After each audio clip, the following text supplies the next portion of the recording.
오늘은 2022년 2월 20일 연중 제7주일입니다. 성부와 성자와 성령의 이름으로 아멘. 루카가 전한 거룩한 복음입니다. 그때 예수님께서 제자들에게 말씀하셨다. 내 말을 듣고 있는 너희에게 내가 말한다.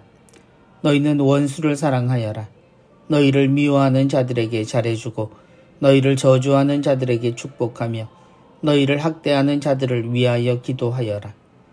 내 뺨을 때리는 자에게 다른 뺨을 내밀고 내 겉옷을 가져가는 자는 속옷도 가져가게 내버려 두어라.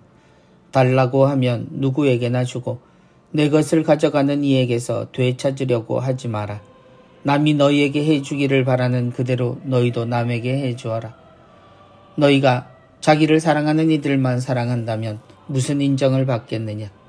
죄인들도 자기를 사랑하는 이들은 사랑한다. 너희가 자기에게 잘해주는 이들에게만 잘해준다면 무슨 인정을 받겠느냐? 죄인들도 그것은 한다. 너희가 도로받을 가망이 있는 이들에게만 구워준다면 무슨 인정을 받겠느냐? 죄인들도 고스란히 되받을 요량으로 서로 구워준다. 그러나 너희는 원수를 사랑하여라. 그에게 잘해주고 아무것도 바라지 말고 구워주어라. 그러면 너희가 받을 상이 클 것이다. 그리고 너희는 지극히 높으신 분의 자녀가 될 것이다. 그분께서는 은혜를 모르는 자들과 악한 자들에게도 인자하시기 때문이다. 너희 아버지께서 자비하신 것처럼 너희도 자비로운 사람이 되어라. 남을 심판하지 마라. 그러면 너희도 심판받지 않을 것이다. 남을 단죄하지 마라. 그러면 너희도 단죄받지 않을 것이다. 용서하여라. 그러면 너희도 용서받을 것이다. 주어라. 그러면 너희도 받을 것이다. 누르고 흔들어서 넘치도록 후하게 되어 너희 품에 담아주실 것이다. 너희가 되지라는 바로 그 되로 너희도 되받을 것이다. 주님의 말씀입니다. 그리스도님 찬미합니다. 너희는 사랑하여라. 예수님을 따르는 제자들에게 주님은 대뜸 원수를 사랑하여라 라고 말씀하십니다. 우리가 알고 있는 정도와 상식을 무너뜨리는 말씀입니다. 사랑이 좋은 것은 누구나 알지만 그러나 그 사랑에는 사람마다 기준이 있어서 한계 혹은 경계가 존재합니다. 예수님이 이야기하시는 사랑의 기준은 하느님에게서부터 나옵니다.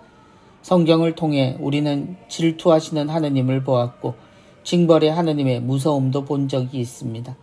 그러나 사실 성경 속의 하느님은 끝까지 사람과 세상을 버리지 못하시는 하느님이십니다. 절망적인 순간에도 한 사람의 선함을 보시고 당신이 하신 약속을 어기지 못하시고 끝까지 미련을 두시며 한 줄기 희망을 구원으로까지 끌고 가시는 하느님이십니다. 그런데 예수님은 우리가 물러설 곳이 어디인지를 정확히 아시고 미리 그곳에 설 땅을 지워버리십니다. 원수가 그러하고 우리를 미워하는 이들이 그러하며 저주하는 자들과 학대하는 자들 그리고 이유 없이 우리의 뺨을 때리는 이들까지도 사랑하라고 말씀하십니다. 예수님은 그 사랑의 내용이 무엇인지까지 세세하게 알려주고 계십니다. 잔인할 정도로 선하시고 사랑이 넘치시는 하느님이십니다. 우리는 폭풍같이 몰아치는 주님의 말씀에 거절하고 숨고 싶을지도 모릅니다. 우리에게 잘못하는 이와 우리에게 달라고만 하는 이들을 어떻게 거절 없이 다 맞아야 할지 방법도 없을 뿐더러 우리 자신은 생각지도 않으시는 하느님께 섭섭하고 화가 날 지경입니다. 그런데 만약에 나를 화나게 하는 이들과 미운 이들 그리고 심지어 원수까지 내가 사랑할 수만 있다면 어떤 세상이 될까 생각해 본 적은 있습니까?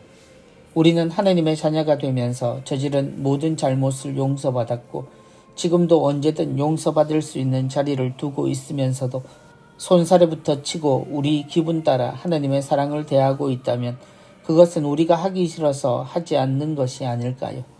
성경은 늘 상상과 현실 사이 어디쯤 있는 것으로 보입니다. 그런데 상상은 언제나 우리의 것이고 현실은 언제나 예수님의 것입니다. 이 둘은 모두 이 세상에서 일어난 일인데 말입니다. 그런데 왜 현실 속에 우리는 그것을 2000년 전의 사건으로만 묶어두는 것일까요? 왜 그럴까요? 성부와 성자와 성령의 이름으로 아멘.